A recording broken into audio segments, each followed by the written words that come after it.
I'm sure most of you know that when Bernard was teaching here in the 70s and then later on in the 80s, a lot of the work, the writings, focused on what he really addressed as the gap between ideal space and real space, or what these days maybe we discuss in terms of the relationship between the virtual and actual, the question of the product of mental processes that he spoke of, and the product of social praxis.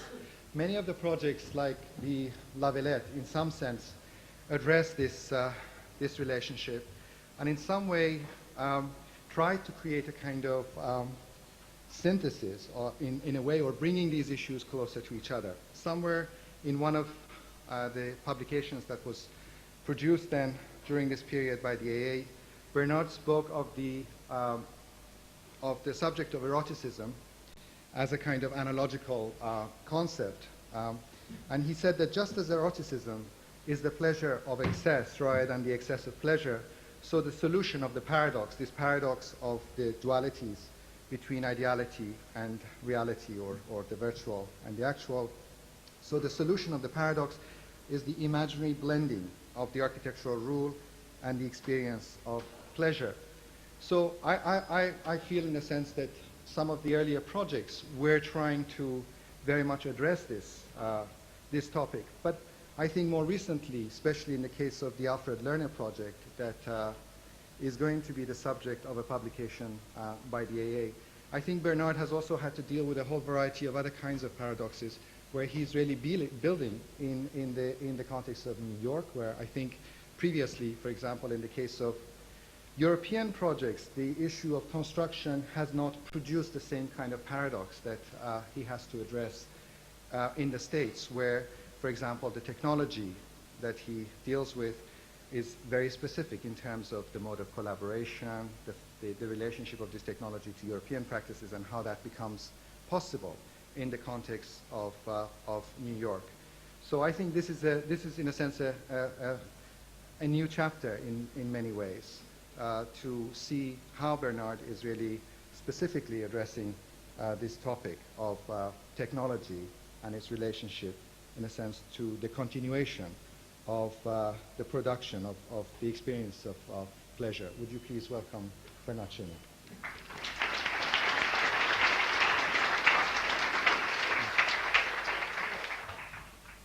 Thanks, Mohsen. Actually, I don't need that. I think I'm all wired up. Your introduction made me very much feel that, you know, first they didn't know how to build, so they wrote books, and now they build and they cannot write anymore. And it's not entirely false. The only thing is that even in the early work, there was always that understanding that if architecture, and many of the images that I'm going to show you tend to make a point that architecture is not about form or about style, but it's about ideas, it's about concept. But the subtext of this was that architecture is also the materialization of an idea. It's the materialization of a concept. And therefore, you better get your act right. You will have to know how you build it, how you construct that concept, how you materialize that concept. And this may even explain why after, it's interesting coming back to the A's, like for me coming back to one's family. After all, when I arrived here in the early 70s, I have to say I knew nothing. I had done tabula rasa, and the A was the only place in the world where students were asked to invent their program. In other words, you were not asked to do an exercise where you had to fulfill so many square feet or so many square meters of living room or bathroom or of library or whatever. You were asked to write the program of the library. You were asked to write the program for the house. And therefore, investing the architect with a new responsibility, and I think that was crucial, extremely important, just as in the art world or the literary world, where people were writing their own script. To have to run your own script, I think, is a crucial thing, and still now. So that was an important formative experience. Back to the argument if architecture is about idea and not simply about form and style, then of course you also want to know what informs the idea, not deforms it, but informs it. And at the time, I think it was was very much a period of questioning. There had been the great break of 1968, where all ideology and all beliefs had been absolutely wiped out. And what was starting at the time was something else which was not too exciting for many of us, was that sort of revivalism, the postmodern period, with a lot of historicism, especially in America. There was, you know, what you had in English with Prince Charles was happening in a much more organized manner across the Atlantic, with museums, institutions, universities all pursuing that quest for historicism. So one felt somehow isolated, and at the same time, that was a very great, let's say, chance to have the time to explore a number of issues, since we could not participate in everybody else's sort of retrogressive, as I felt, ideology. So writing on one hand, but also early project, and maybe can we have the first slide, became quite important. And if I show not the slide of a drawing now, but immediately the slide of a building, is because I really want to address the issue that Mohsen just introduced, the issue of reality. I.e., the reality of architecture is not a homogeneous reality. It's not a perfect image. It's not, you know, a pure form or a pure building. It's something which is always filled with contradiction and with conflict. And you take here the La Villette project. People tend to look at, you know, the red object. No, it's very important that you look at, you know, that 19th century neoclassical building that's already there on the site, piece of a fountain, a piece of movement, that sort of covered gallery that is one of the vectors of movement through the site. As you'll see, movement is crucial in many of the things I've been interested in. And of course here, that fragment of an envelope, the fragment of the structure. So that impure reality, in a sense, was already there in terms of the researches which were taking place just before. At the time I was here in New York, and also on my way here in London and on my way to New York.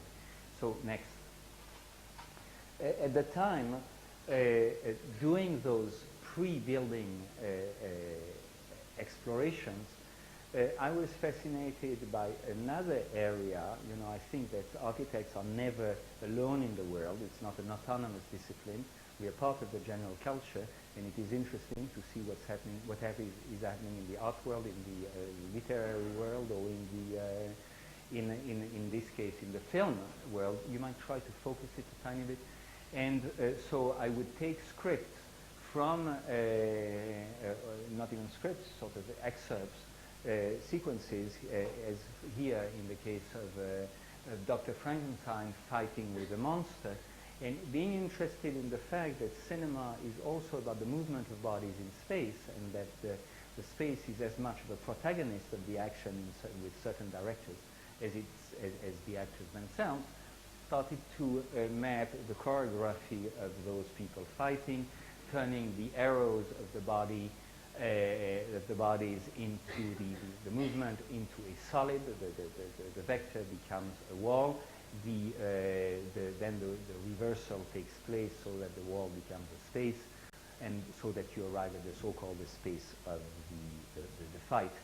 So that notion of using the vectors of movement as a generating factor was important. Another parallel, another important thing of this early research, next, had to do with the juxtaposition of unlikely things, as in a sequence of in Citizen Kane, the snow and the sled, the face, and here the juxtaposition or the collision of a piece of the Villa Rotonda with the Rietveld Utrecht Villa. in the merging and the contamination next. And another third example of those precedents, the fade-in, fade-out, well-known filmic device, where a first image, the one that you see at the top, is merged with a central image there at the top, which gives you that overlap, the two images at the same time, and therefore the grid of Manhattan, Central Park, and its sort of romantic landscape, and here this sort of superimposition showing how one image can contaminate another. These three themes, which were directly coming from film theory, was a sort of preliminary to the beginning of what could be an architectural discourse, not something that was based on composition and on aesthetics, but on movements and unlikely juxtaposition. Next. It led at the time to the Manhattan Transcript, which was a far more structured organization, whereby those preliminary ideas, a little bit like a pianist does finger exercises, were turned into an actual novel, in a sense, with different protagonists, the murder on the street, a love story, very much a B-series movie. But again, where you find on the top row the manipulation of building parts, but very much as found object. In other words, the assumption is that after all, 95% of the world is built already, and you have always, however avant-garde you want to be, you always have to play with that given reality, and you always are confronted with it. And then, of course, the movement pattern, in other words, here taken randomly from the movement of American football players, and their strategies being turned again into the solid and into the void, etc. So starting to define architecture as space, movement, and action, or later event. But very quickly, and that's the interesting thing, although the transcript took about 3 years, 3 years to be completed on those different episodes, as a series of drawings that found their place in art galleries and things like that, then a frustration set in. And this is back again to your point, Mohsen, about the notion of constructability, how you make it. Because I was realizing, I was seeing also the experiments that were done by other architects at the time who had a great formal sort of, not anxiety, and actually a fascination. They were trying to develop a new vocabulary, and they were ending up building it out of sheetrock. And then I felt that, to do plywood and sheetrock forms that were sort of imitating a sort of subverted Le Corbusier vocabulary, that villa by Richard Meyer, which has been published everywhere in the world, which looks like an evolution, a subtle sophistication of the Le Corbusier house, and you walk in it and you hear plonk, plonk, plonk. Instead of a concrete building, it's all made of wood. And therefore, suddenly there's something about the tactility of building which is lost. So the question is that when you were doing those diagrams, they were fantastic, but at the same time, they said absolutely nothing about that materialization of architecture. In other words, it is made of something, and eventually, what you do, you also fight against and with the logic of the material. Next.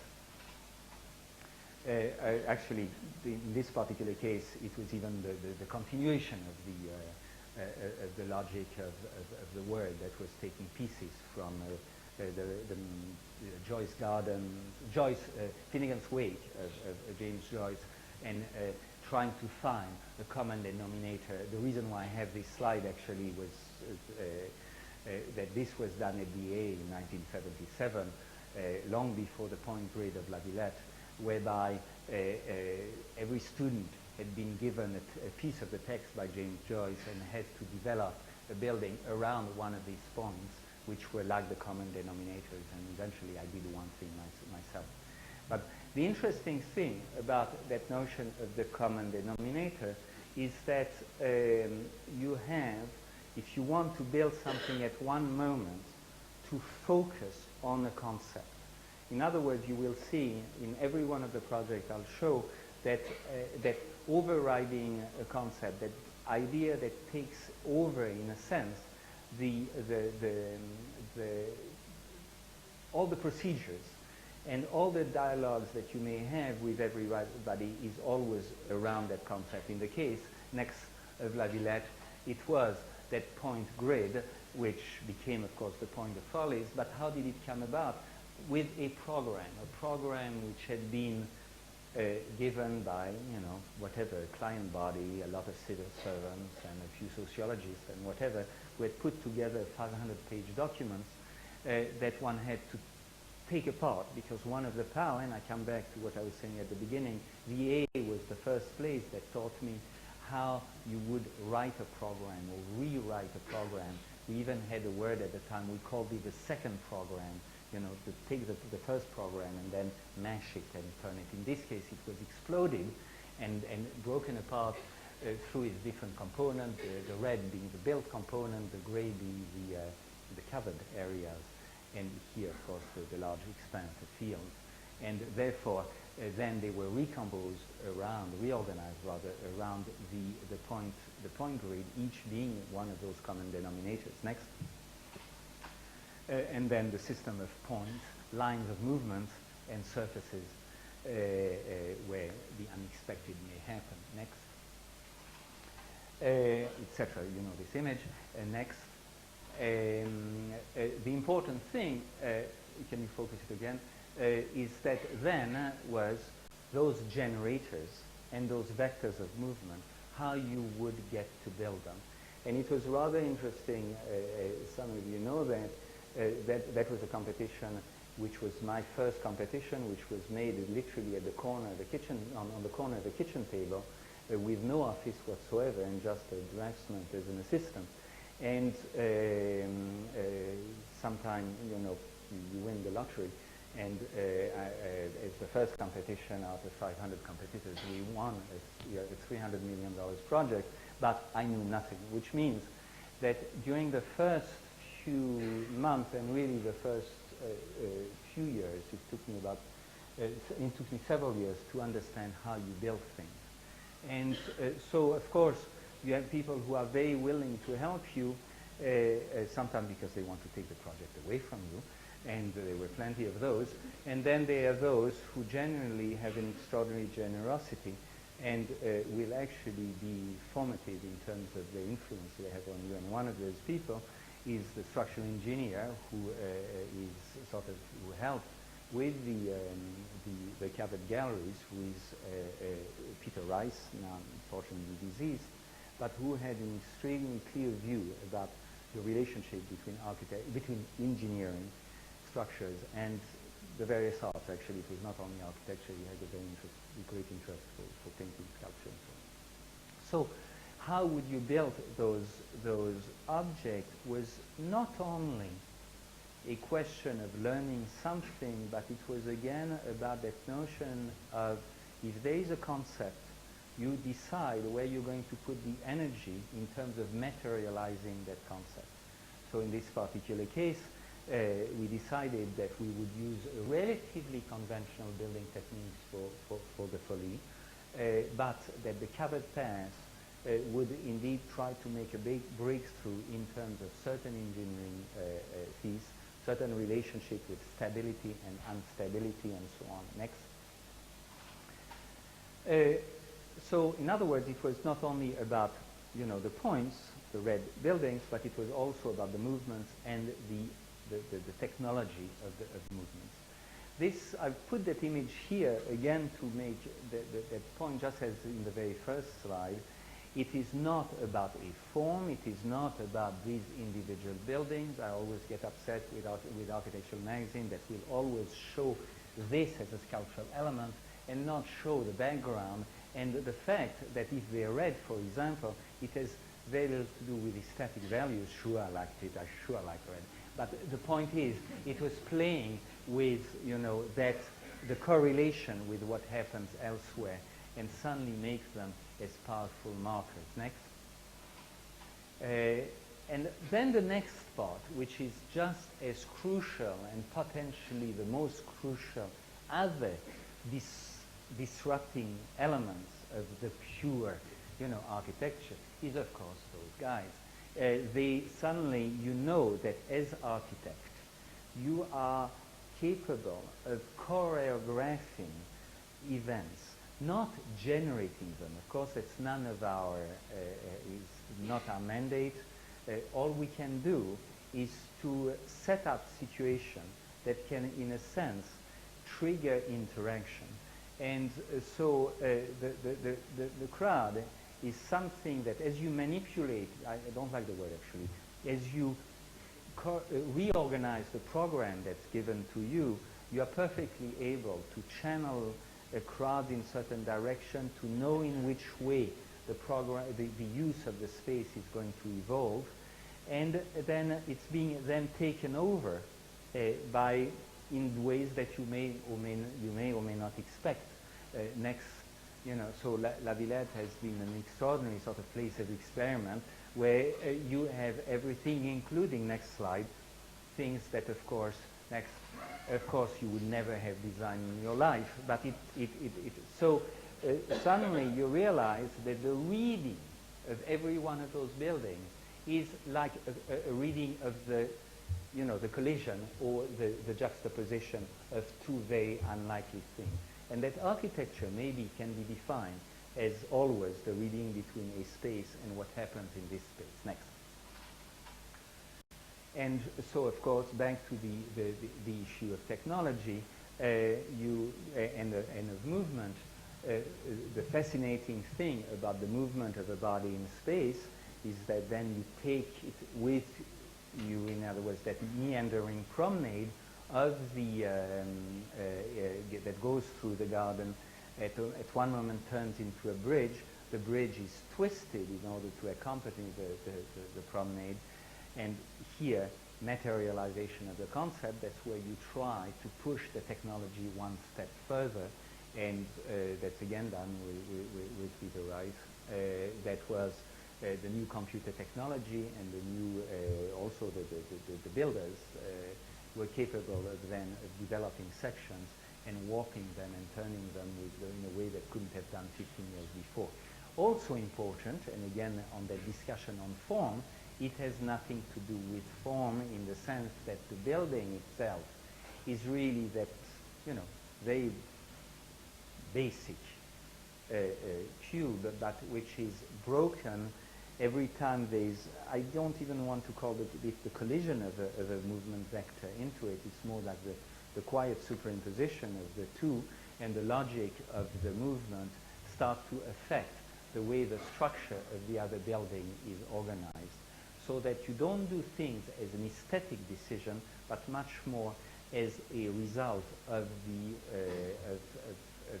the logic of your system, here the system of points versus the system of lines. Next. And here another example of the work, how precise you can be even with a very limited budget, of starting to say, hey, if one of the major concepts of the project is that those lines of movement, let's be inventive in terms of the technology itself. Next. So what I would like now to address through the various projects, including the two projects we just finished literally in the last couple of weeks, are that opposition. Not architecture as form, which doesn't interest me very much, in other words, the static image of the building, but rather an architecture as event, an architecture that is dynamic, in other words, an architecture that needs the movement of bodies in space, or the movement or the programmatic interaction in order to be read and to be understood. Next. Preliminary again to that project that we did for during competition, that was for the Great Library in Paris, where we gave an interpretation of the program. We called it a series of circuits of books, circuits of people, circuits of scholars, circuits of administrators.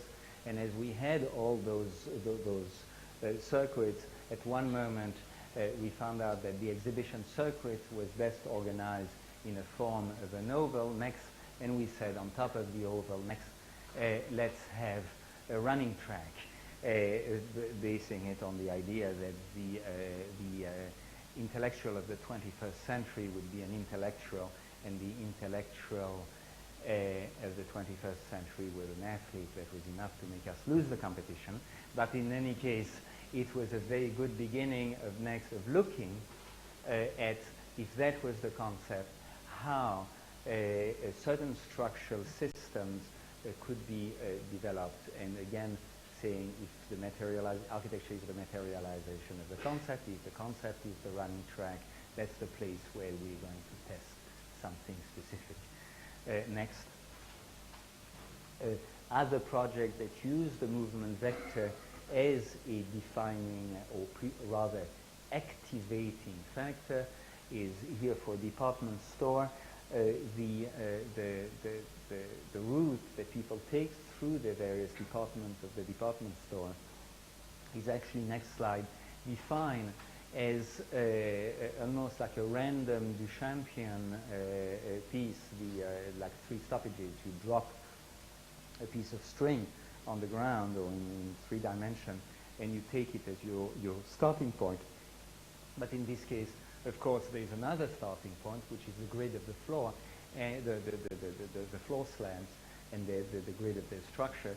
And then, of course, this creates cuts and areas and certain spaces which are really the result of that random interaction between the movement vectors and the regularity of the floor plates.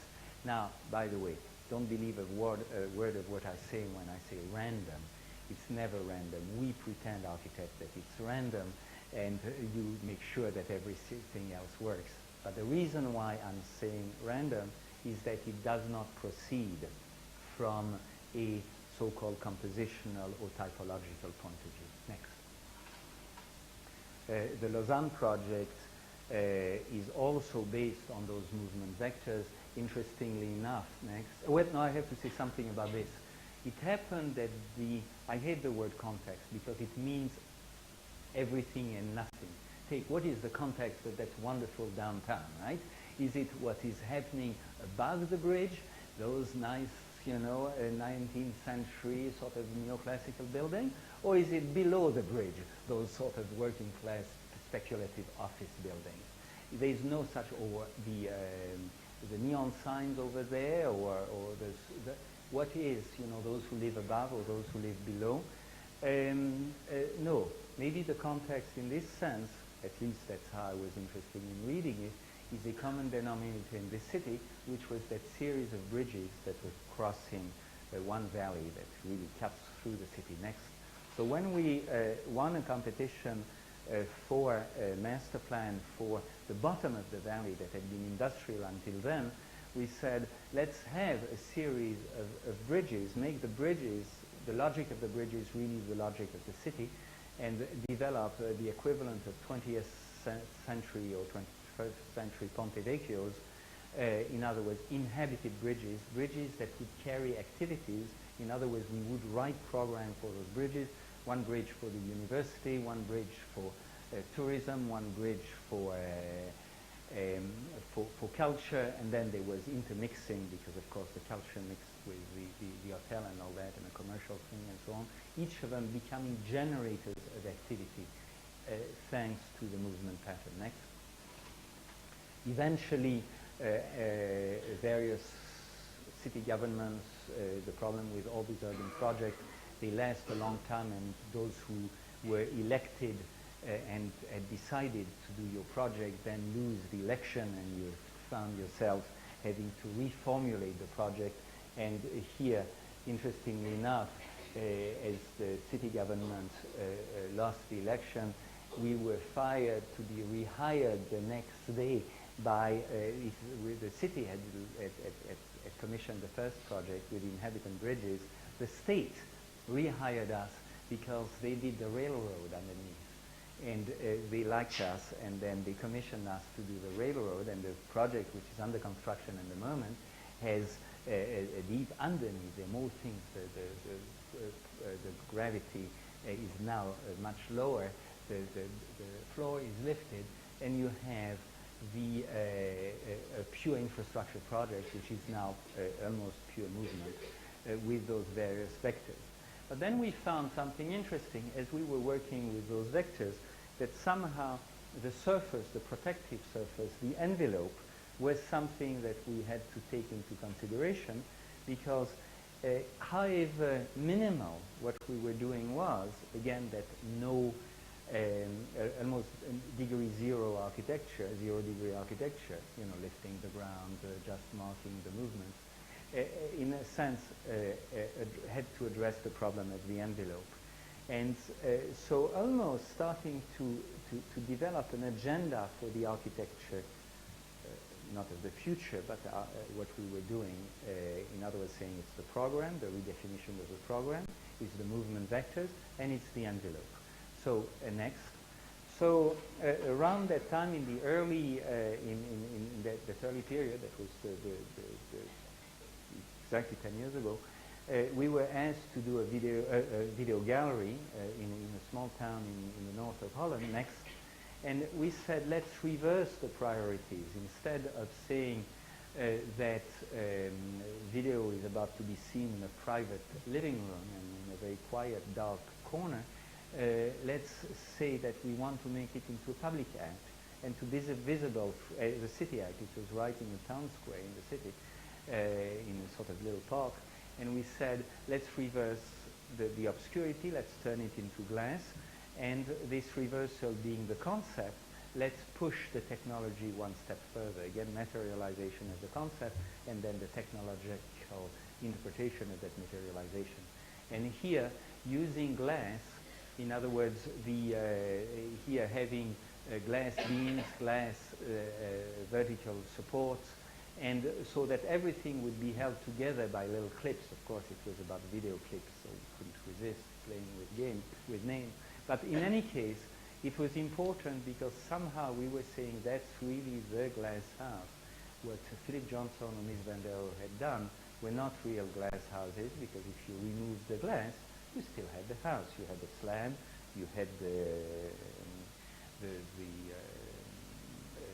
supports, the structure. While here, if you remove the clips and glass, you had nothing left, right? So that notion was, first of all, a way of how you build it, how you conceptualize the act of building, but also how you act upon people's perception. Next. So we slightly tipped the gallery so that it would climb up, but also tip sideways. Next. So that as you were walking, first of all, and of course the glass, it gives these, the various reflection. Next, but so that when you were inside, you would be slightly, your balance would be slightly destabilized. You would sort of walk like on a boat, right? But of course, that was only it was a nice experience during the day. You see the images, which are off at the moment, except for one. But it became extraordinary when people were really spending most time there, which was at night. Next. Where the reflection of each of those TV monitors, plus the fact that it was slightly tipped, the floor was slightly tipped, was really fooling your perception, and you were always off balance. You didn't know if it was the real video screen or whether it was a reflection of it, so you would hit pieces of glass and so on. And so the point was, yeah, by the way, that's another discussion, and it's not this lecture. But you don't have to be nice as architects. Maybe I'll talk about it in the final project, right? So that it would activate the skin, and the skin was something that immediately was now becoming a sort of constantly changing reality, and that somehow the skin, the envelope of the building, was becoming an event of sorts. Next. So, for example, a project that we are doing at the moment, which construction should start in November, is a very large non-program in a way, insofar as we simply have in this huge building, it's 7,000-seat auditorium for rock music and what have you, and the other long elongated building is just like a convention exhibition hall. So the only thing in the project that you have to determine is the envelope. So that continuation of the discussion on the envelope introduced something else, another dimension, which had the fact that envelopes, once upon a time, when we architects were designing walls, the wall was performing every possible role. Take the cavity wall. Somehow it holds the house. It keeps the weather out and the temperature. It keeps the burglar out. It keeps the noise of your neighbors out. It does all that in that simple one artifact. Nowadays, of course, we work slightly differently. Next. That's just about the size of the building. Next. We work differently because we start to say, hey, we can do it with different skins, and say that there's one skin which deals with the acoustic problem, another one that deals with the weather, another one that deals with the burglar. Next. And that's all, again, interior spaces. It's a very huge 7,000 things that can be partitioned. It's asymmetrical. I won't get into detail. In other words, it's an unusual space. It's like, okay, next. Then you have one skin. Actually, let's go directly to the next image. Right. One skin, which is really the supporting structure of the stand and the acoustical, the real acoustical shell, or sort of absorbing and insulating part. And then you have another one, which is on the outer part over there. That's nothing. That's just a rod which comes out too strongly. That's the other one, which is the skin against the weather and all this sort of thing. In between those two layers, and you could have even more layers. Sometimes they're simply spaced by a few centimeters. But between the two layers, the in-between space was, of course, something that was interesting me a lot as a place for the vectors of movement to take place on the movement of the crowd. After all, you have to get those 7,000 people in and out. That notion of that in-between, of course, we had explored a little earlier with the so-called the Le Fresnoy project, which I'm going to show a couple of slides in a moment. I'd just like to say something else about this building. Interestingly enough, structure becoming something that one understood better and better. It is a very hybrid structure, which I was amused. We devised the structure in another project in the mid-'80s, and now it'll be interesting to compare it with what is happening with the Millennium Dome and the cable, which I hope will be different enough. But in this particular case, indeed, we also have those masts and the strings that hold it in. Next. Here again, the movement vectors within the two skins, the acoustical skin and the weather skin. Next. Here another view. Next. Next. And then, of course, how do you enter those skins is by cutting and opening one of them and going into the interstice, into the building, and then it reveals, as the cut takes place, it reveals the structure that is the sewing, if you want, the stitching between the two different parts. Next. So if I was now, maybe to give just a few keywords in the talk, is the word event. In other words, it's something which is very different from the program. It's not about the repetition of the same activity like you have, you wake up in the morning, you take a cup of coffee,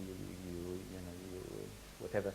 The point is that the event itself is what is not programmed. It's really what is unprecedented, what happens regardless. Next. And it's made of a heterogeneous set of parts.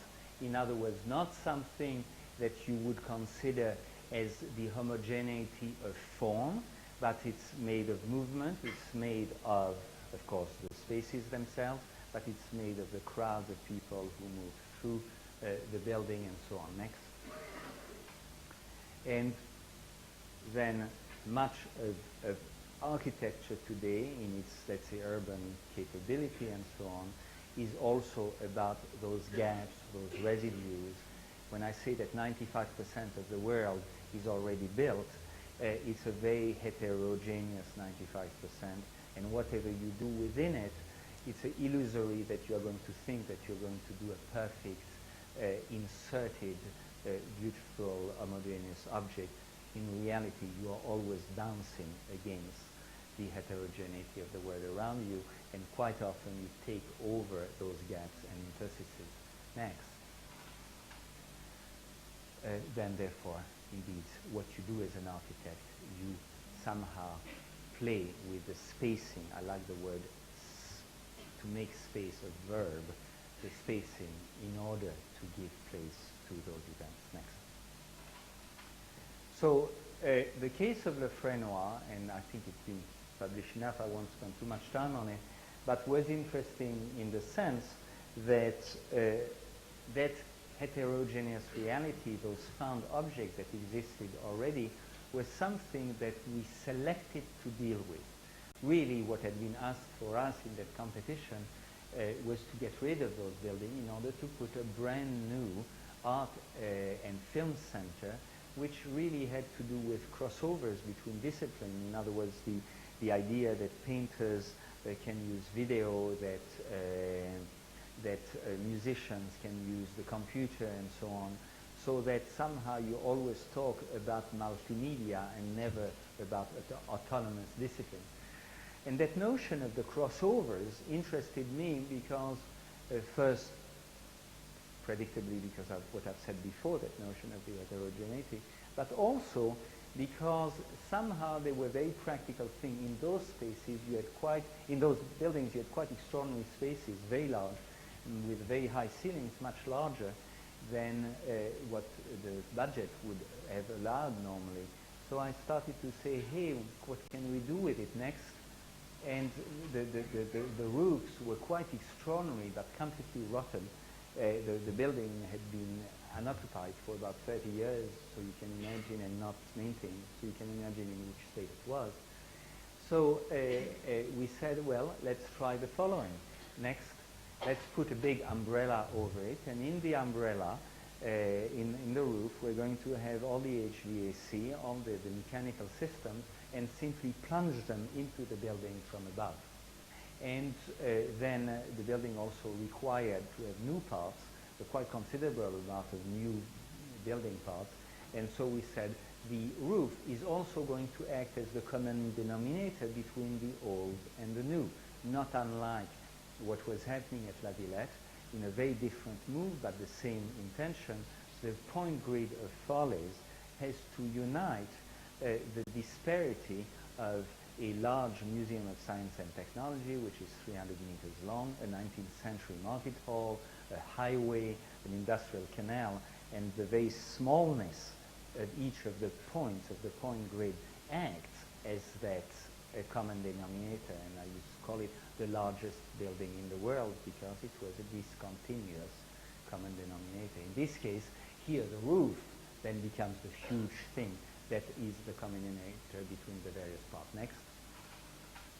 So, but it's not only the parts of the program, it starts to act in relationship to the neighborhood. In other words, it could not be an isolated object, but the idea of not closing the box in a way. The roof folds in, but is open at both sides, or actually three sides, but especially visible on two of the sides, sort of starting to interact with the given environment, in this case, that workers or that industrial sort of mixed neighborhood in Tourcoing, which is a part of Lille. It's about 10 minutes from the railway station there. Next. And then, of course, the relationship with the earlier building, all the structure is used to be, in a sense, a new structure. You suspend from it all the things that have to do with safety, fire exits, as well as the HVAC. And next. And then, for example, in that in-between, between the new roofs and the old roofs, you can peek into in this case, that's the auditorium, or rather the performance space. Next to it, you have the exhibition space. and this is part of the new area, and the gap itself is, allows you to circulate through it. And here you see the the vent pipes, going directly, going into the building and acting as the ventilation while all the machinery is up there. Here also, because it's a performance space, you need to suspend heavy loads and whatever. The old structure could not accept the heavy loads, so we would hold them on the structure at the very top on the new roof, and here you had those rods that could hold each a couple tons of weight that would simply pierce through the roof, the old roof, and bring that sort of interaction between the different structures. Next. And then this in-between space, a found space, the client was at first surprised, liked the idea that we would be sort of not conservationists, they knew that we were not the type, but somehow they said, oh, but, and we said, look, don't worry about it, you don't have to pay for it, void is a very cheap commodity. And but then that void could not be simply be a sort of, it had to be a place of activities, so we organized circulation vectors of movement again, so that different parts could be arrived at, including a sort, I don't think I have the image here, a small suspended theater, just outdoor theater, a terrace, a restaurant, etc. Next. It's again a longer discussion. Maybe I won't address it now. But if we talk about construction, the computer technology has become a fundamental thing because it helps you to derive a potential logic. And what was very interesting in the case of Le Fernois is that we were starting to be computerized, and the metal pieces, which is the red, was one layer. The old pieces was another layer, and that's the white, and the blue, the glass was again. So every one of those layers had its own logic. Again, like at La Villette, the superimposition of different systems. Here, that was a superimposition of different layers. Next. That's some of the view of some, from the inside, how you start to perceive the moving of the in-between sort of seating into that's one of the ramps, and you have a glimpse of the suspended walkway as you are in one of the old performance spaces. Next. And that's again that view of the juxtaposition with the exhibition space. In the foreground, that's the terrace, that's the new buildings with the curtain wall and so on, and the play of the light, the warm and the cold light. Next. So that was an interesting, in a sense, an interesting set of discoveries that you didn't have to design everything in order to get architectural effects. In other words, that in-between space was something that we could not have designed ourselves. We had simply prepared the conditions for a new kind of space. So that informed a number of following projects. Here I want to show you two projects which happen to be for two schools of architecture. I'm not sure if I want to do any further schools of architecture now. It happens that for some reason what I haven't said in this, we only do competitions. In other words, we only, let's put it this way, it's not that we only want to do competition, we only get jobs through competition. Nobody gives us jobs otherwise. So, and it happens that we'll take anything which is large enough to be fun, and so we do them and we win some. And we recently won two competitions for a school of architecture, one which I'll show after this one, which just completed, and this one which will be built next year, which is in Miami, Florida. I like the idea of Miami a lot, so that's why we did it. And the interesting thing was that it really started with concept that was generated in this building. Look, I haven't been here except every now and then, every 2-3 years, right?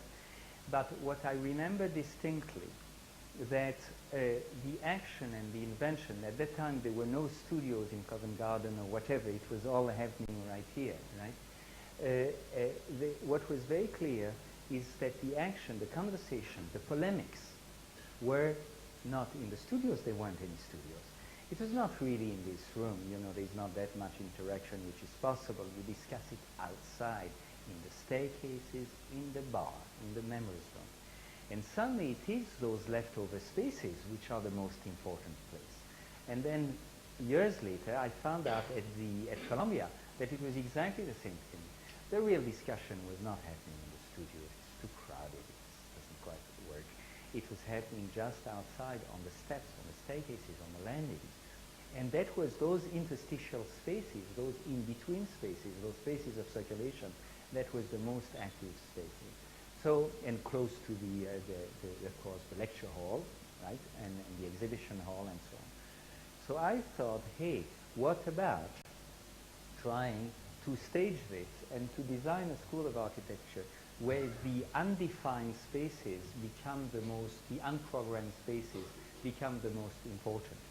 So here, took the studios and a slab, which is, you know, the studio slab, the studio wing. The faculty offices, it's not a school in the center of the city. It is, you know, mine is all spread out. So faculty needs offices, and there's also an urbanism planning school and so on. So using those two wings of the studios and of the faculty offices to define a space in between.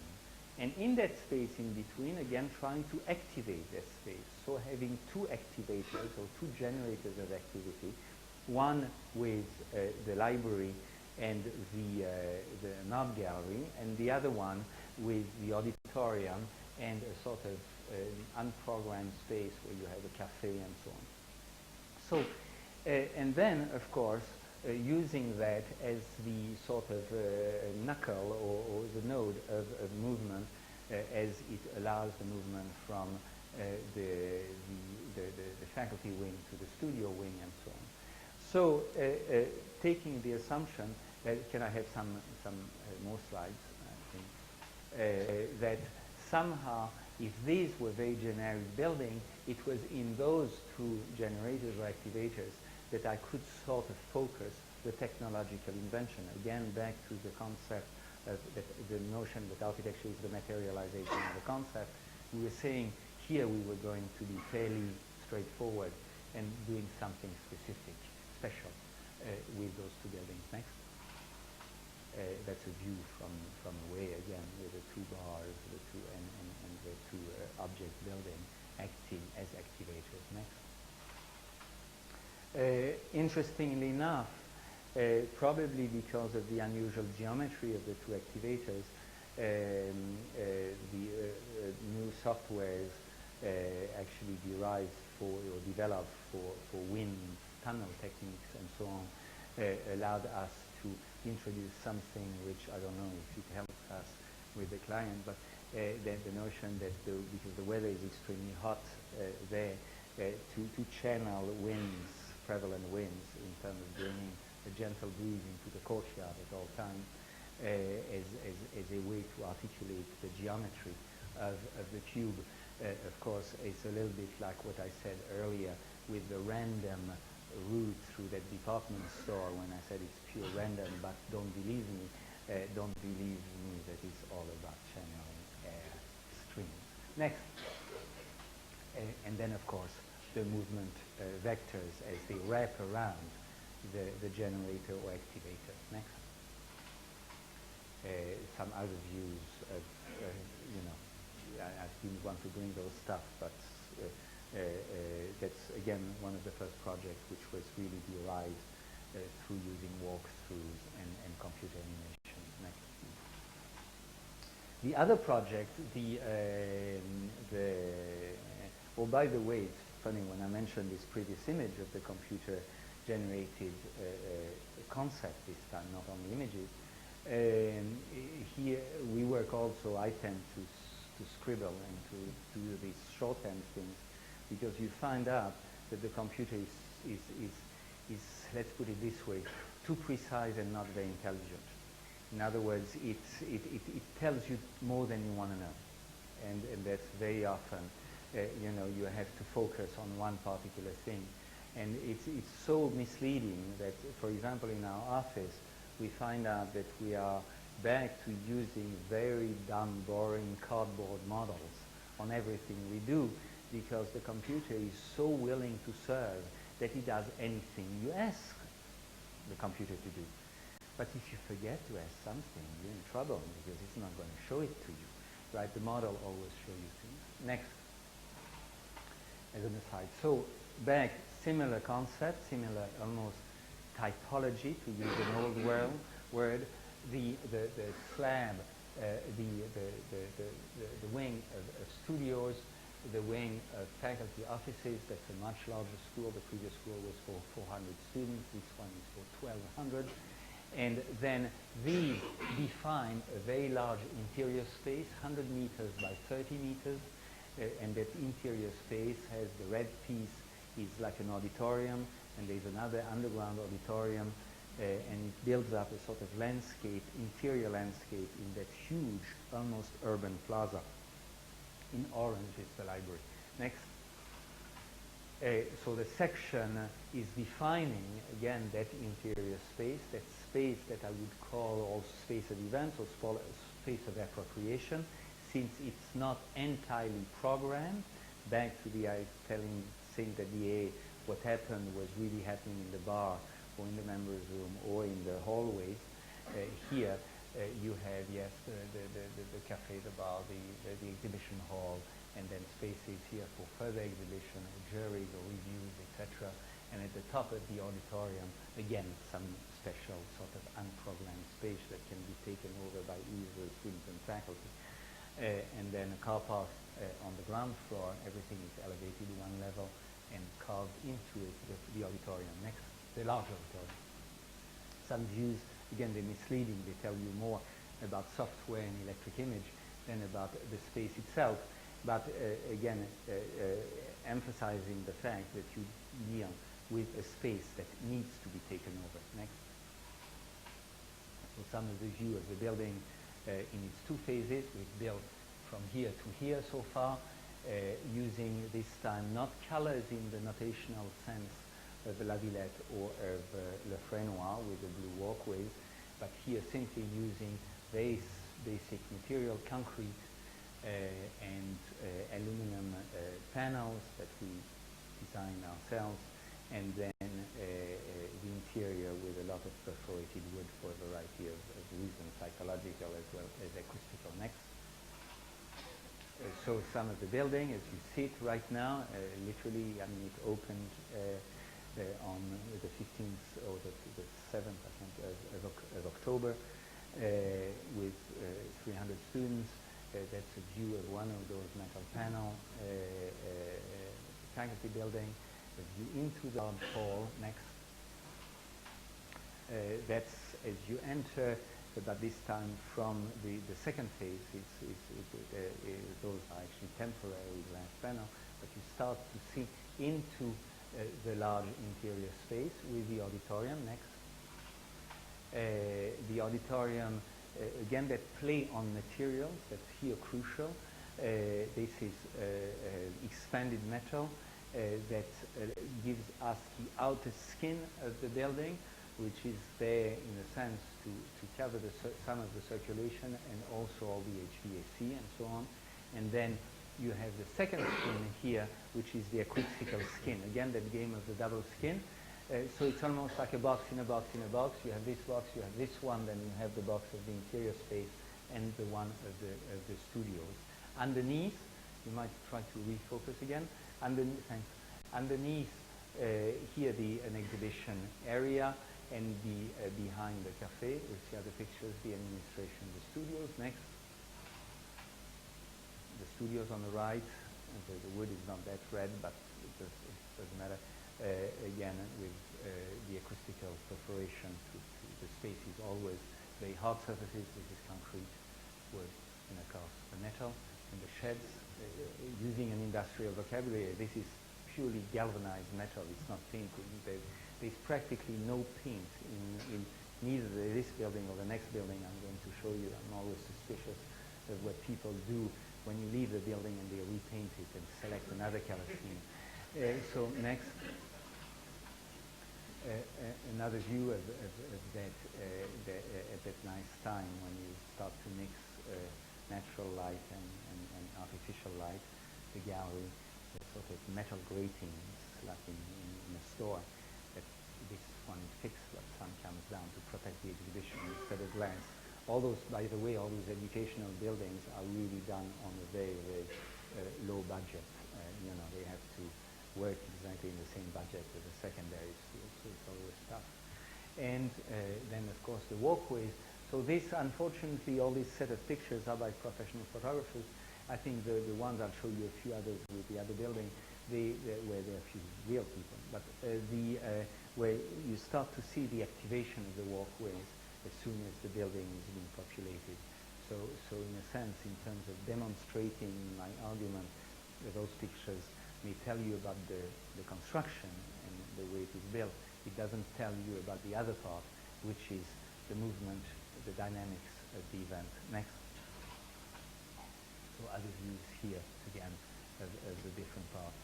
But I was very happy and very ecstatic about this building. Those of you who have built a building in this room know that it makes a hell of a difference when you have a good contractor or bad ones. And here we have an excellent contractor. And suddenly you see that architecture can be very pleasurable instead of being the misery that it normally is, and where you finally have the result, which is of course all worth it, but through intense pain. While this one was a very smooth building to build. Next. Some other views here of the building as completed before people have taken it over. Next. Other views next. The north facade, the facade of the studios, is simple, sort of very minimal but fairly standard curtain wall. Next. The studios, it's simply that wall. Excuse me. Next. And the mezzanine, again, concrete floors, wooden table, concrete walls, and concrete ceilings. Next. And here one of the night views, just above the car park where the glazing, that courtyard where they can have party like in a disco, right, is also providing light into the car park. It's actually two layers of glass with a neon fluorescent tube underneath, so it brings the light to the car park and brings the light to the dance floor. Next. Okay, now, if everything that I've shown you so far was in a sense relatively, I wouldn't say simple, it was done in a context which was much less complex than this final project. Mosen, again in the introduction, he said rightly, this is the first project in America in a very, very different context that implies many more actors than the rather precise situation that you find yourself in Europe and certainly in France, where you do a competition, you have a scheme, so you start and people know, you know, what it looks like, and then you have a very tight contractual framework, and you have high responsibilities, but also great freedom to organize labor and your time and everything according to the way you want. America functions differently.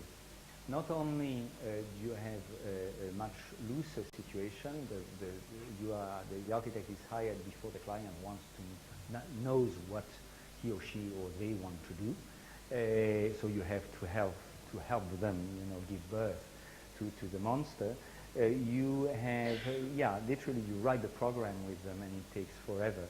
I remember in this very room, Cedric going through that process with one family, with a married couple who wanted a house, and had many and many of those conversations to know what she wanted and what he wanted, and at the end told them, that's perhaps why Cedric hasn't built that much, He said, it's not a house you need, it's a divorce. And so the same thing here with that Columbia process, a large university bureaucracy, committees of 17 people or 18 people meeting every 2 weeks with you to try to define what the project was going to be about. That was one of the constraints. Second constraint had to do with the local inhabitants who also want to tell you what your building should look like, tell the university.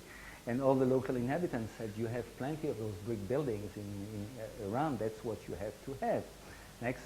And in some ways, of course, they were right. You know, McKinley and White, a 19th century neoclassical architects, had developed a vocabulary of a base, a cornice, bricks in between, and said all the buildings should look like that. So we said, sure, fine, you're right. But wait, it's not so simple. So next. Okay. We also realized that there were certain characteristics of the master plan, and that's the next slide we're going to see, of the master plan of the 19th century period, which had not been built, not been finished. At Columbia, now we have Broadway, and all those buildings have been built along Broadway. All the buildings along Amsterdam Avenue have been built. But the second row of building, which was to define quadrangles, has never been built, with one exception, which is the building up there on the right, which is the School of Architecture, Avery Hall, with that courtyard with the building next to it. So outside, which was here, I said next slide. I said that's the slide at the top corner, at the top of the image. We said let's start with exactly that McKinley and White principle of the solid void solid. And if the McKinley and White principle is about that, you know, a brick building with a cornice and the granite base, that's the School of Architecture here, and that void in between, sure, that's what we'll do. And so immediately I got all my friends saying, Bernard, you cannot do big brick buildings, come on. And then you had, at the same time, next, when we said, well, don't worry, between those two brick buildings, since one is half a story higher than the other, because Broadway, the campus is half a story higher than Broadway, we are going to link those with a set of ramps, next. And that set of, and then actually I should say before I get to my argument, we're going to put all these sort of generic activities in those two brick buildings, the entrance, the cafes, the cinema, and so on.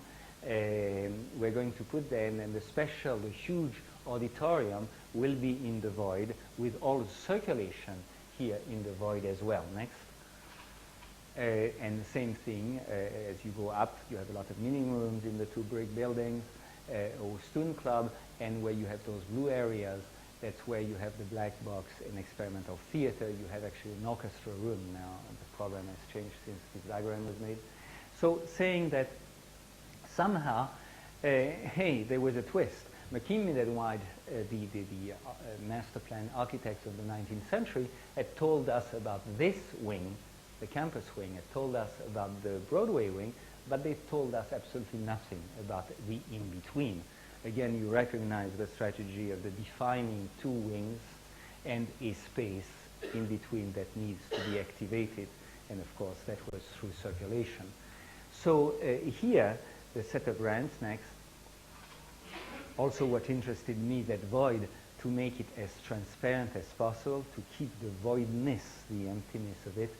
And that's here, that was not anymore my friends who were worried about us doing a brick building, but it was the conservation group and preservation groups of the neighborhood who tried to prevent the building from being built because there was so much glass, and they hated it. And of course the ramps and all that, they said that's not the vocabulary of classicism and so on.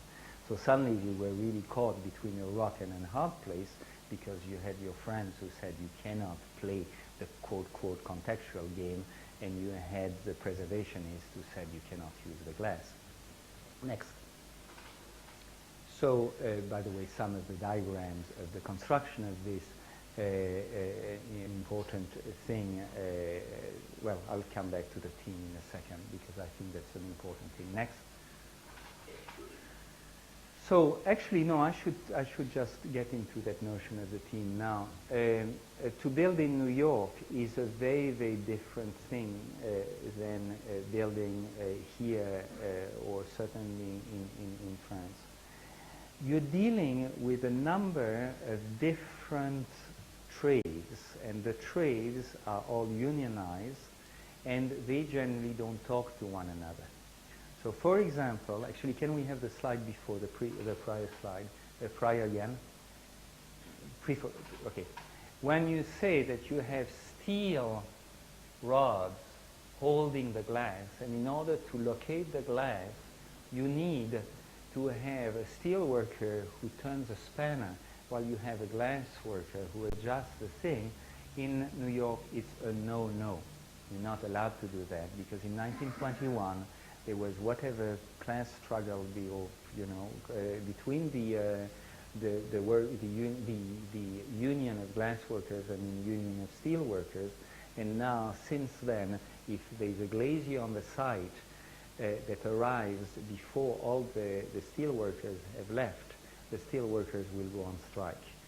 So suddenly you find out that you learn quickly that there are certain things that you cannot do. Another example, if you do a window this wide, it's all really fine, and so we designed that, and sort of halfway through the construction, no, actually, at the end of the construction document, for whatever reason, we had to make the window 2 inches wider, and we created an absolute panic to do for something which would have been very simple, because once again, the windows up to this dimension are made by the masons, the opening.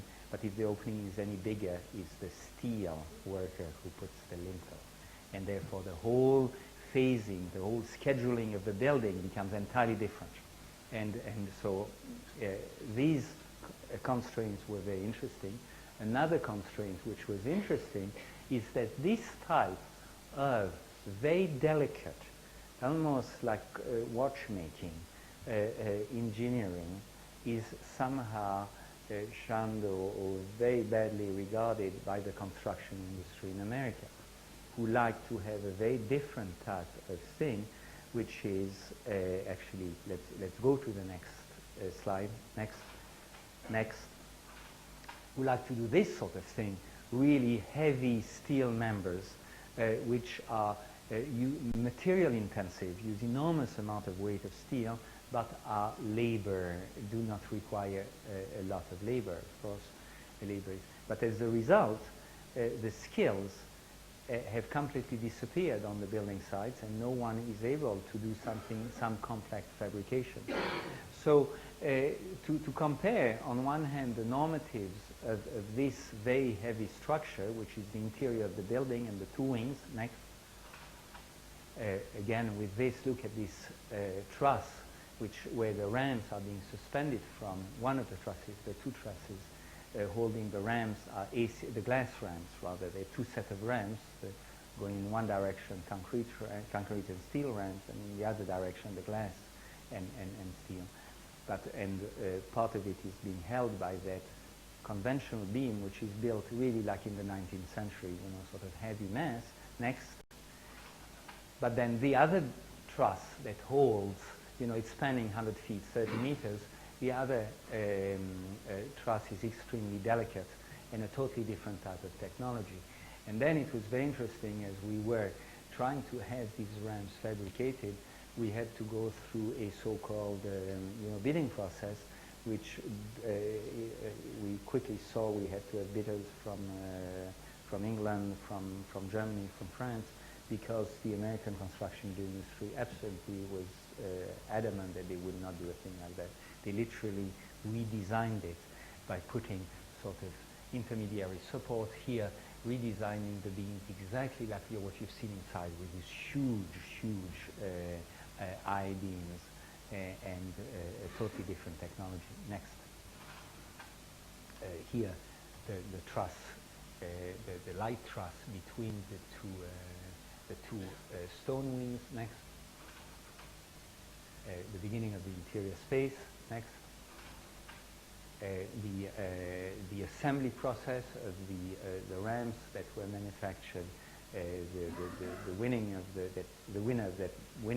that bidding battle was Eiffel. You know, the Eiffel Tower. They still function. They're very state-of-the-art technology these days. And amusingly enough, it's the second building in New York. The first one was the Statue of Liberty. And so it's been a while. Next. So all this was transported in containers across the Atlantic, including the glass. And here you have glass panels, translucent glass panels that are put, you know, as glass that they will go next. Huge pieces of glass for the facade, 800 pounds each, 2 pieces of tempered glass laminated to one another. And then fixing by point glass is what you call structural glass. Next. And here the erection process, relatively complicated exercise, as first they had never done it before, and then because of gravity, those things tend, you put 1, 2, 3, that was the second attempt. By then they had it worked out, but at the time they had started slightly in a different pattern, and you would put 3 pieces of glass, and as they would put the third one, the fourth one, the first 3 would all pivot because of the very weight of the interaction of the pieces next, and it took a very long time. So again, those arms, and as I mentioned earlier, the interaction of the steel workers and the glass workers were crucial in terms of that adjustment. Next. Some view that you really don't see unless you bend yourself and look in that other in-between zone. Next. And you see each of those pieces, by the way, that screw here in the middle is temporary. It's just during the installation. It's a bit crude. We used to call them the Frankenstein screws.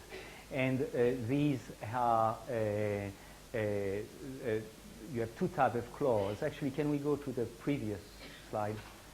Thank you. Those claws, which are very heavy, and they're at the end of what we call the gravity arms.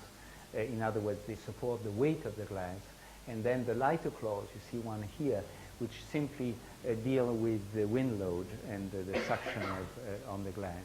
So every piece of glass is held by 2 of the gravity fingers and maintained in place by 2. So it's especially with such a large piece of glass. So here it's very important to say that while we were being first in America, we were not operating in a vacuum.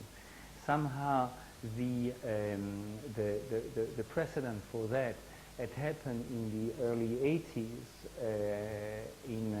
at La Villette, not done as part of the park, but as the Museum of Science and Technology, when Peter Rice and his team had developed an extraordinary glass technology, which now is becoming a standard, but was quite early on. One of the people who were working in Peter Rice's team was Hugh Dutton, who helped determine that very, very special point fixing, because of the fact that the point fixing itself is right in the axis of the glass, in the center of gravity of the glass, allowing for much heavier load. And that system, which has a patent,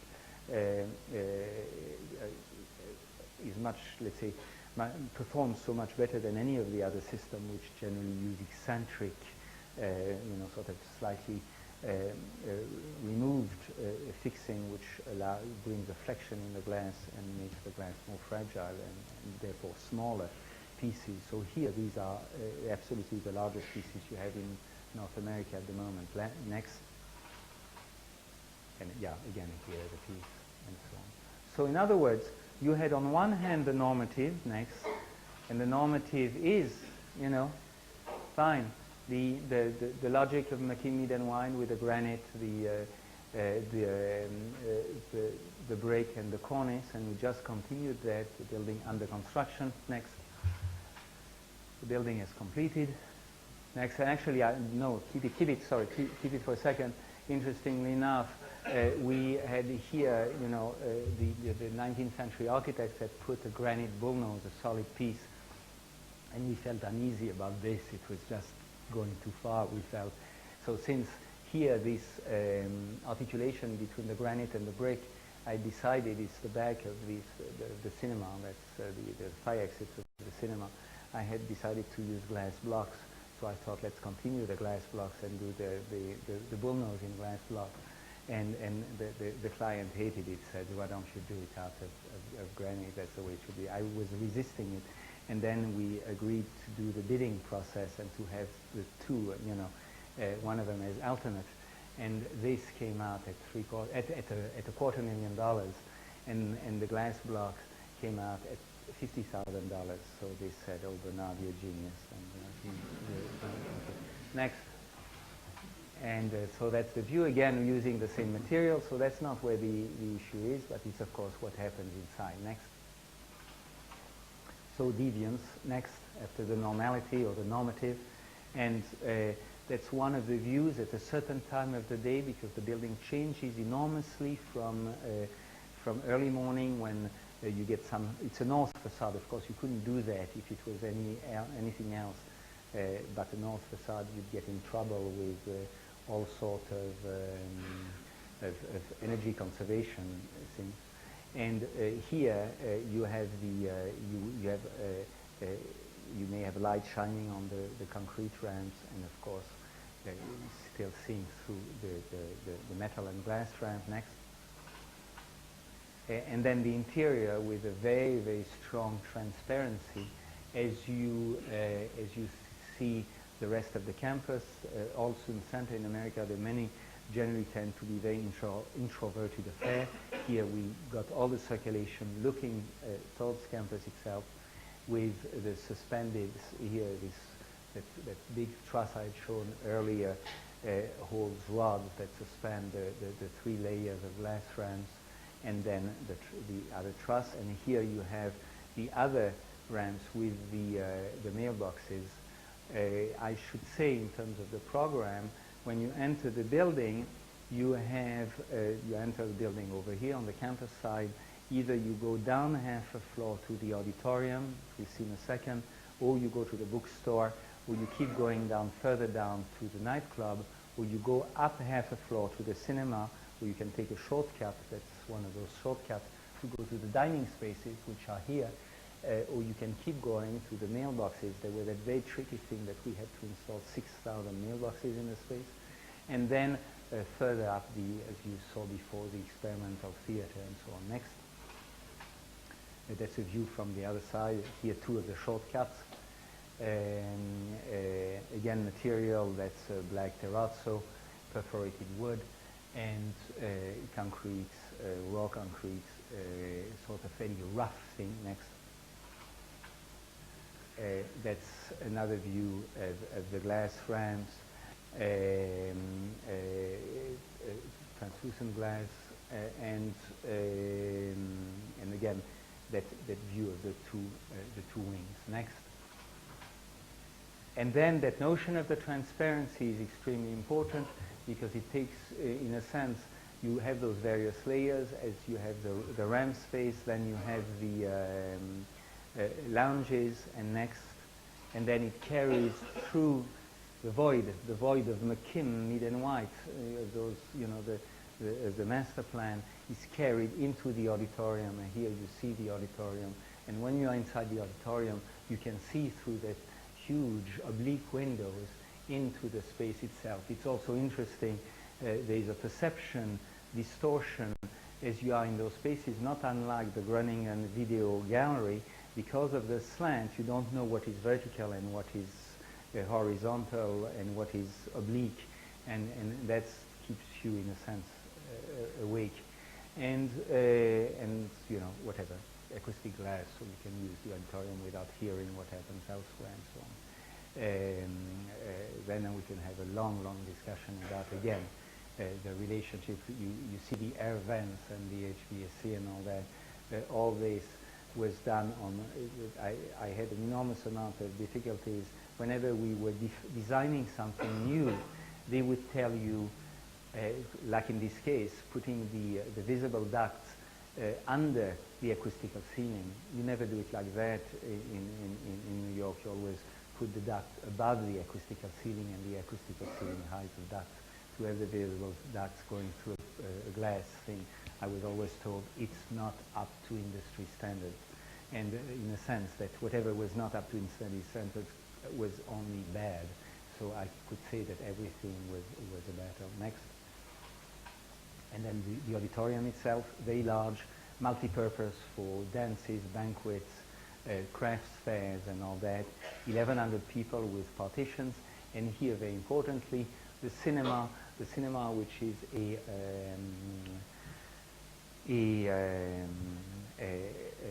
the screen can lift, and then the partition rolls sideways, and the cinema becomes the balcony for the auditorium, with the, again, perforated panels and all that. And you see some of the reflection in the glass, which I actually, because I'm taking the photographs from one of those lounges behind the glass. Next.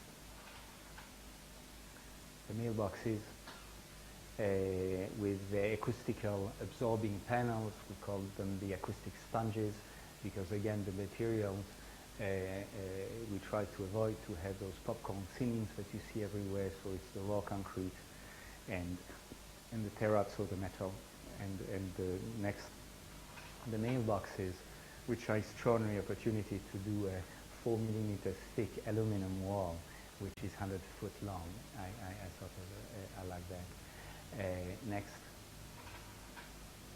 And then the top floor with the black box theater, the experimental theater, the orchestra room. This acts as a lobby for them, and that's a place where you can have exhibitions and so on, and with sort of nice skylights. Next. The lobby looking into the space. Next. The sort of sky lounge. And some, interestingly enough, the magazine absolutely wanted to populate the space. They were damn right, but it's interesting how staged everything in. Next. So I thought I would show those slightly surreal pictures. And then in relation next, to show, okay, again, the transparency of the space. Next. And then some pictures that, of course, I like a lot better, which were taken with a point-and-shoot camera the day of the opening by the trustees, where for the first time the blue below, are hidden. You never know unless you turn it on that there's that blue. There's a shield that hides, so you don't see it, sort of neon too. So it gives you a weird sort of look. And this is the reflected light when you have the light coming onto the mailboxes. Of course, it shines back enormously, so it's not direct light, it's all indirect. Next. And then, again, the crowd as they're starting to move at night through the building. Next. In front of the mailboxes. Next. Through the space again. Next. Next. And another stage photograph. Thank you very much. Yes.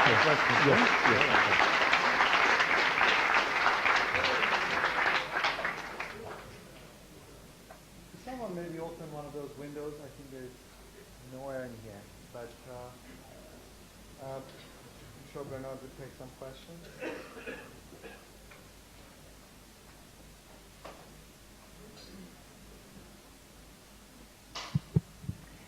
Maybe I'm just going to pick up. Again, I thank you, Mohsen, for your introduction. I want to pick up on that point that you can do buildings in Europe with a group of half a dozen people, and you could a dozen people, and you can do large buildings. And the client body may have a couple people, and you do very large things. I think however much of a bureaucracy there was for La Villette for a $300 million project that lasted 10 years. You had in the office we were about at the most, we had been about 12 people, and for a long period we were just half a dozen, and on the client body they were about the same number of people. At Columbia, for something which is smaller in a sense, but of course a much more compact building, not only did we have up to 25 people, I was also working for certain parts of the building. We had an associated architect, by the way, people who are very good, called William Sampton. But we were also working with a whole staff of structural engineers like Overup and other engineers to do the more more conventional part of the buildings. That was just the beginning of it, because after that, here in Europe, you would for most jobs, the architects would hire, would sort of control the bidding process and be the direct intermediary between the contractors and the client. The idea is that the architect is supposed to protect the client from the contractor. But in America, you have something called the construction manager, and the construction manager is supposed to protect the client from the architect. So you have a terrible situation where instead of controlling the bidding process, whereby in that building, we only control the glass wall and the glass ramps and so on, because that was too complex, they couldn't handle it. So, and we knew more than the general, the construction manager. But for everything else, we had absolutely no choice in the matter. We were kept outside of it. I didn't know how much the bids were and who was considered as competent and allowed to bid.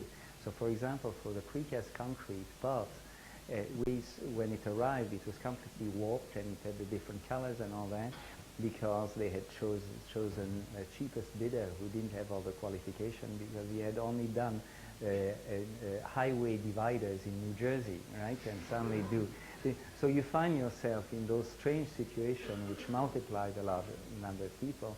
The teams, the construction techniques are very, very primitive in a way. It's literally building like in the 19th century. The unions have protected the industry tremendously. They are very, very qualified and very competent, but they literally built the way one was building at the beginning of the 20th century. And as a result, you have a very large team of workers, many more people on the building site, and very antiquated technology. So it means that between, and then the client body, also in the case of Columbia, being an administration of a university, had those committees of 17, 18 people, as I said. So on that job, we had probably, at any moment in time, not counting the building workers, we might have had about 100 people involved with the project, plus about 300 construction workers. That was a very heavy, heavy number. One of the things that... More like making a movie than making a piece of architecture. But one of the things that maybe would be good to ask you is whether you think now, after the building of the Lerner Center, whether the argument of the first part of the presentation, in a sense, still holds for you in the same way. For example, when you develop the duality between form and event, it seems now, for example, maybe, I don't know, but I would have thought that this duality and the idea of a kind of prioritization of event doesn't quite hold, maybe, in the same way. You know something? Interestingly enough, I would be almost inclined to think the other way around. At the time, what was the hypothesis? That the definition of architecture would be made of space, defining a space, movement, in other words, activating that space, and program, in other words, organizing the activities, the human activities, in such a way that they would potentially generate unexpected combinations or whatever that would in many ways lead to an architecture which would be dynamic rather than static. That was really the starting point. And I believe that in every one of the project, and this one in particular, that mandate, that hypothesis that had been made at the time works, right? It has been, however, made much more complex by another thing, which at the time, of course, one knew less about, which was, quote, quote, reality. In other words, you could set an you know, it's like when you're a mathematician or a scientist, you make an hypothesis and then you demonstrate it. So in a sense, in the demonstration, you find out certain things that make you slightly modify the hypothesis. At the time, I already used to say that theory can inform practice just as much as practice can inform theory. So I would say that I believe increasingly, and that's probably exactly why I showed those early examples, that there is a coherence, and at no moment would I say that anything does not work anymore. You know, there is a sort of discourse that says, I used to believe in this, but now I believe in that, right? I would tend to be much more of the kind of people who say, I have had only one idea in my life. In other words, considering that there is something interesting about the coherence and the development of something. No, I agree with you. Actually, it's not. I don't disagree with the consistency of the argument. It's only that I think maybe in a way when, for example, in the times when you try to address the question of event, and the idea in one sense becomes also the transformation of the idea of the event in certain formal propositions. So when you are doing Manhattan transcript, there's also that stage that you showed where the form itself is in one sense a kind of representation of a particular kind of event. By definition it is, when you take the shape of, for example, certain conditions of action, and then you extrapolate that, you translate that.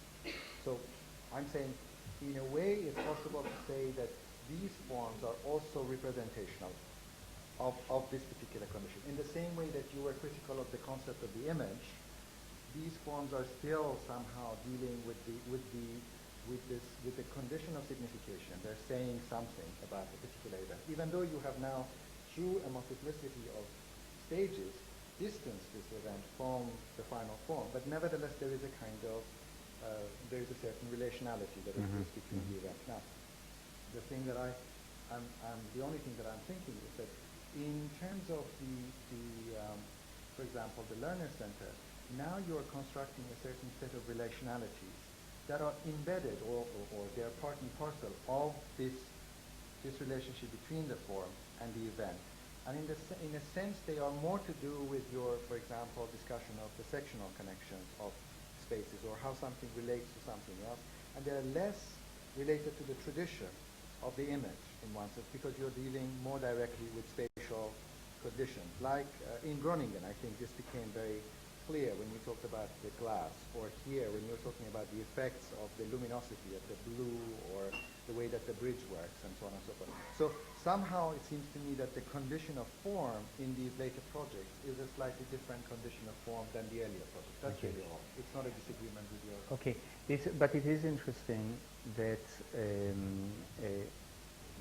when the word form comes into the discussion, I obviously feel extremely uneasy when the word representation comes into it. So in a way, yes, you're correct. There is always some form. You don't escape it. But the form is never the starting point, right? It's always the result of a process or of a concept, an idea. And so I would therefore, almost dismiss the word form altogether. There's only one moment when I think what you say is quite pertinent in a critical sense. It's the fact that occasionally, take for example when I take a vector, a movement of space, an arrow, and I solidified it and make it into a wall and then reverse it and make it into a hallway and so on. You could say that that diagram, as it is solidified, it represented, and using represented in the sense of representation, it's both the thing and the sign of the thing. And so that's correct. But as you know me, I've always been very suspicious of any semiological analogy in architecture, because you can superimpose any meaning you want in any case. I would say that take, for example, the ramp at Lerner Hall. It's absolutely tremendous. The first day when you had a meeting with 1,100 students going into the auditorium, all walking down, and while there was a meeting with 200 students at the top, and you saw that endless movement of things, you could ask yourself, you know, were the movements generated by the ramps, or the ramps were generated by the implied movement of the program. So hence it is not anymore about signs, but it's simply about programmatic relations.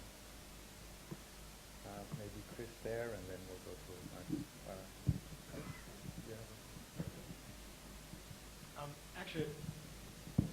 Actually, I thought one of the points Moisen was getting at, which I thought might be interesting, is actually the problem of this slippery thing called the normative. The narrative. The normative. The normative. Where, you think of, there's an argument to be made, right, or a way to think of the normative. The normative doesn't actually exist, right? The norm is actually a product of standard deviation. So in a sense, the norm is coalesced out of deviation, right, in a sense. And, you can think about Durkheim's work on suicide, right, the classic work, where studying suicide becomes a tool not to understand sickness or a deviant behavior, but it actually becomes a tool to study the health or the norm of a society. And in fact, there's always sort of a mobile position. It's never really static. And therefore, there's a certain funny, it's not really a criticism, it's just sort of an observation, that in some of the ways you talk, especially about, say, the last project, right, is that this deviation, right, this activation, and in fact, it doesn't so much transform perhaps the normative, right? It also sort of confirms the status of sort of the norm. I mean, it reaffirms, on one hand, it's sort of a very classic sort of modernist sort of compositional gesture on one hand, because, you sort of break the symmetry, break the regularity, and that becomes red, sort of a figure in a sense, right? But on sort of the more sort of programmatic level, I mean, I think that would be what would be interesting, right, maybe to talk about. On the programmatic level, how you're using sort of that as a program to alleviate sort of the classic problems, right? Just reaffirming the normal status or the normal operations of building. I mean, I think there's a couple of points where you talked about sort of this is where the program is sort of left open, or this is where these sort of events occur. And I was wondering if maybe you could address how much is necessary to sort of, maybe soft-wire or cross-circuit programmatic connections to produce, actually new sort of programmatic operations. Because otherwise it would seem to merely sort of replicate in sort of a slightly different register the normal condition. Okay. Thank you. I think the question is great. I think your parallel, with Durkheim and the condition of almost the statistical condition of the normative, I think is a very important mention to the whole discussion. And you're absolutely correct. And especially in architecture.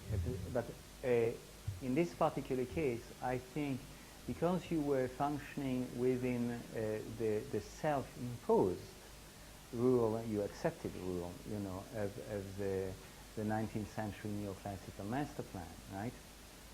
In a sense, you were dealing with something which was frozen, which was not evolving. And in many senses, in many ways, that normative was actually quite rigid. In the same way as, to use another, analogy, when you arrive in England, you drive on the left side of the road. In America, you drive on the right side. You don't question it, otherwise you get killed or arrested, right? In architectural terms, you lose the job, right? You don't. It's as simple as that. And so you accept it, but you also accept it because you decided you wanted to deal with it. And in my particular case, you've seen with Lefrenois and with the juxtaposition at La Villette, I have a certain fascination with the impurity of the objet trouvé, the found object. So there, it was like playing with this self-imposed rule, and I had absolutely no problem with using that. I mean, in a sense, I'm rather different from an architect who will generally say, I want to make everything part of me, of my style. It must be all very beautiful. On the contrary, I'd be more like you know, take a film or a novel. You have bad guys and good guys. Otherwise, it's a very dreary novel, right? So in a sense, in the case of Lerner Hall, I was interested in having the brick buildings as the bad guys, and of course, yeah. And for others, you know, they perceived it differently. The conservationists in the city saw the brick building as the good guys, and my ranch being the bad guys, right? So, but in other words, I always find at one moment I said, you know, you don't need to be nice as an architect. What I meant by that is that you don't need always to design beautiful things. You can design ugly things on purpose, things that you trip upon and so on, because you want to stress something else. You don't have the good guys in your novel appear only good in relationship to the bad guys, right? So you might want, literally in architecture, if you want to play a sort of dynamic sort of tension, you will design things purposefully dreary in order to make others exciting. So I get generally beaten on the head when I say that, but I strongly believe in that. You don't do good architecture with good intention. Right? You might be right. Do you have a microphone at home? I think it's okay. No, but I'll repeat. Upstairs, you can. Oh, I see. Yes. Can you talk about your experience from your kitchen model for the Party La Villette, and because the project is $300 million, and it is such a big project, and from dealing with the client to handle your team of 12 people, because I would imagine you need more people, and also the learning for yourself. It is really your experience. Really, I would like if you would like to share with us.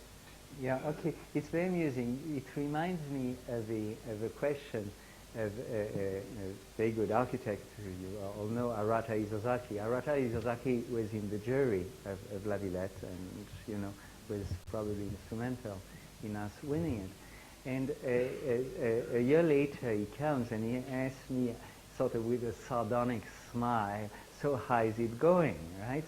And he knew that I never built a thing and so on, and he sort of asked me he asked the following question: when the client asks you a question about how you're going to need the budget, how you're going to make it on time, how you're not going to get in trouble and all that, do you answer with long philosophical, you know, a deconstructivist argumentation? And then I, of course, couldn't resist telling him that that same question had been asked to the Nouveau Roman, the new novel French theorist called Rob Rouillet, who one day, actually it's not the question, this is what happened to him. He was in New York and he got mugged. And so they asked, you know, him for his money, gave his money, and he told the paper the next day, and in a perfect straight narrative, nothing to do with the new novel, right? And so some people said, but hey, how come? Why you're contradicting yourself? You gave us a straight narrative. And his answer was, when you have a gun pointed at your temple, right? And when Einstein has that to happen to him, and someone asks him what time it is, you don't give him, he didn't give him the theory of relativity. And indeed, there is a moment when survival takes over, and you have, and that was a very interesting period at La Villette, but in any job, you may think one thing, but you may also have, you know, almost multiple layers of reading, and one of them has to do with a very pragmatic logic of getting things done, right? So when I occasionally say that, you know, the narrative this time of a project is not necessarily the narrative of its, you know, actual making. That's it. But in the case of La Villette, yes, it was very hard because now I feel it's actually it's a very interesting reflection on the architectural profession. It's a horror, those who used to say, you know, you become only an architect when you're 45 or this sort of thing. It's not so much an age thing, it's a time thing.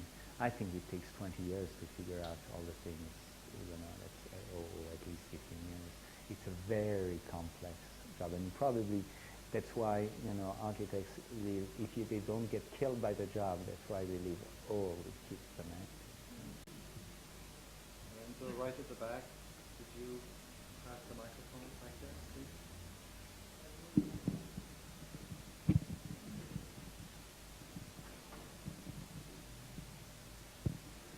Thank you. Well, related to this, say, almost physical experience of building, there is something which is not really getting very clear to me.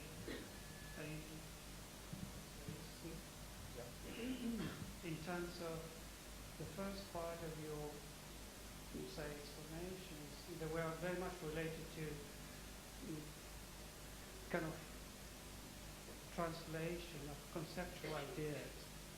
Say, given this concept a physical or say, physical form or physical certain materiality, and I understand this work as a very inductive one, something you invent and you create and then you translate it into a tectonical issue. Whereas the last project, and that's the question, I don't know if I somehow misunderstood the last project or if there is a kind of new direction in your thinking.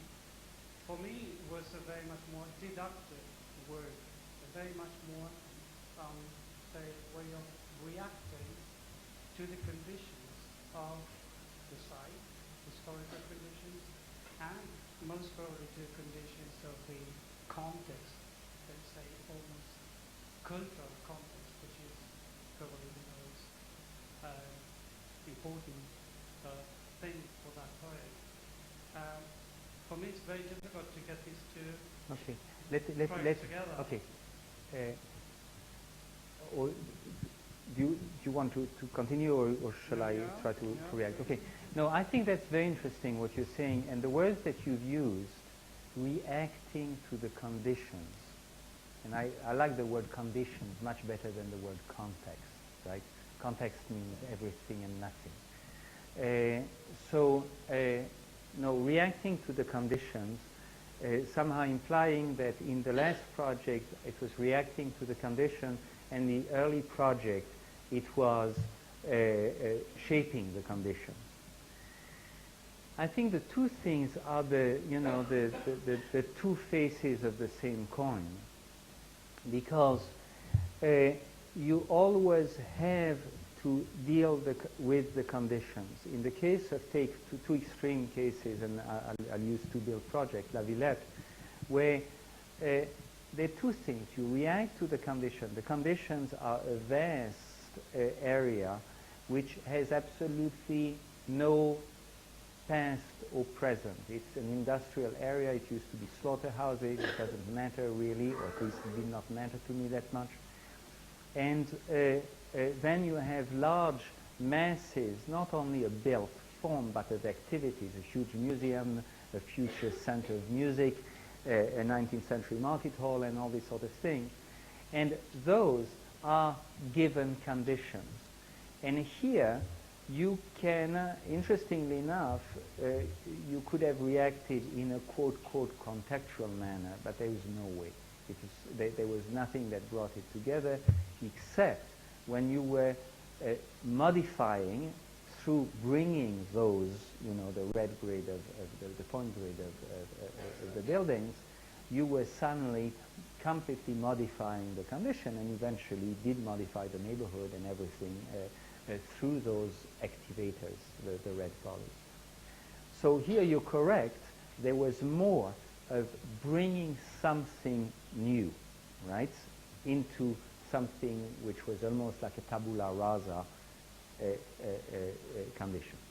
But nevertheless, it was also reacting, had La Villette been in the middle of the desert, or somewhere, you know, in a conventional sort of, in Hyde Park or whatever, it wouldn't, the follies would not have been red, they wouldn't have been a point grid, it would have been a very different project. So there was a play with the condition. Then you have the Lefrenois, which is the intermediate project, if you want, where you have the existing building, the new building, and the roof. The existing buildings are part of the self-imposed conditions, right? And bringing the big roof is a form of modifying those conditions. In the case of Colombia, it's pushed one step further because the norm, I would say, to use, you know, again, it in the sense of the rule, was even more demanding or more constraining. In other words, that condition was extraordinarily, I wouldn't want to say the word limiting, because I didn't find it limiting, but it was certainly a constraint. Then, to take over the moment of the lack of let's say, the fact that two dimensions of the norm were not defining, you know, the central piece, and start to use the movements through the building as a way to question the norm, was indeed addressing those conditions. But I have to say personally, I never thought that the two brick buildings were the issue. I never thought they were problematic, right? I had a certain type of indifference to it. Of course, if I say that to some people on the conservative side, they're going to be very upset at me. On the progressive avant-garde side, they will be upset at me again. You know, there are those who want to be totally, how can I say, respectful of the neoclassical vocabulary, and there are those who would want to see Bilbao. It's not there. It's not where it happens, right? I'm far more interested in that strange contamination first between the pieces, and the fact that, in a way, you as an architect, you choose your battles. And I was interested to choose the battle of the ramp and not the battle of the brick.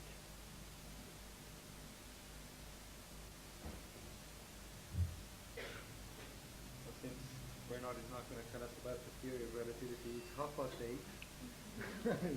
It's a great theory. Very Time good. for us to stop. Thanks very much. Okay. As I said, there Thanks. is...